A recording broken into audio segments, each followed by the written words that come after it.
Israel અને Iran વચ્ચેનું યુદ્ધ વધુ ઉગ્ર બની રહ્યું છે. બંને તરફથી એકબીજા ઉપર વાર પલટવાર થઈ રહ્યા છે. ઇઝરાયલે ઈરાનના અરકમાં ન્યુક્લિયર ઠેકાણાઓ પર મોટો હુમલો કર્યો છે. ત્યાં જ ઈરાને તેલ અવીવમાં ઇઝરાયલના ઇન્ટેલિજન્સ હેડક્વાર્ટર પર હુમલો કર્યો. આ ઉપરાંત ઈરાને તેલ અવીવમાં ઇઝરાયલના સ્ટોક એક્સચેન્જની ઇમારત પર પણ મિસાઇલથી હુમલો કર્યો. ઈરાને ઇઝરાયલના બીરશેબા શહેરમાં સૌથી મોટી હોસ્પિટલ સોરોકા હોસ્પિટલ પર પણ મિસાઇલ છોડી. આ બધા વચ્ચે અમેરિકા પણ અલગથી તૈયારી કરી રહ્યું છે. તો આ વીકેન્ડમાં દુનિયાની સૌથી મોટી શક્તિ ઈરાન ઉપર હુમલો કરી શકે છે. બ્લૂમબર્ગથી લઈને વોલ સ્ટ્રીટ જર્નલ સુધીની દરેક રિપોર્ટ એક જ ચેતવણી આપી રહ્યા છે કે આ સપ્તાહના અંતમાં તહેરાનમાં તબાહી જોવા મળશે, કારણ કે અમેરિકાએ સૈન્ય કાર્યવાહીની તૈયારીઓ વધુ ઝડપી કરી દીધી છે અને આ વીકેન્ડ નિર્ણાયક હોઈ શકે છે. વ્હાઇટ હાઉસના સિચ્યુએશનલ રૂમમાં રણનીતિ બની ગઈ છે અને ફક્ત હવે અંતિમ મંજૂરી બાકી છે. ઉલ્લેખનીય છે કે યુએસના રાષ્ટ્રપતિ ડોનાલ્ડ ટ્રમ્પે બુધવારે ટકોર કરી હતી કે તેઓ હુમલો પણ કરી શકે છે.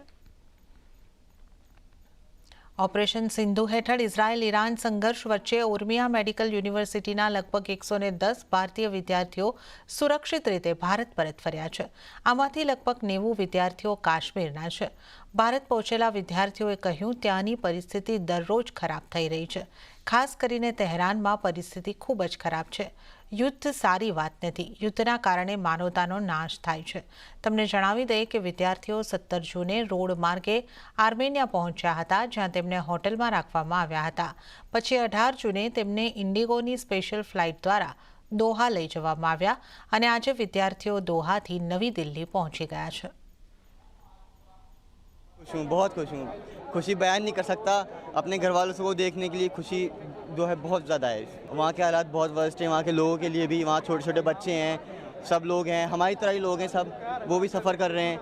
वॉर अच्छी चीज़ नहीं है. कहीं भी हो दुनिया में वॉर अच्छी चीज़ नहीं है. बच्चे हैं, इंसानियत ही मारी जाती है, तो ये नहीं होना चाहिए. हालात जो है बिगड़ते जा रहे हैं. पहले तो स्टार्ट जो वेरी स्लो था, लेकिन अब जो है वो बहुत हालात ख़राब होते जा रहे हैं. मोस्टली जो तेहरान में है, जो कैपिटल है, वहाँ पे बहुत ज़्यादा हालात ख़राब है.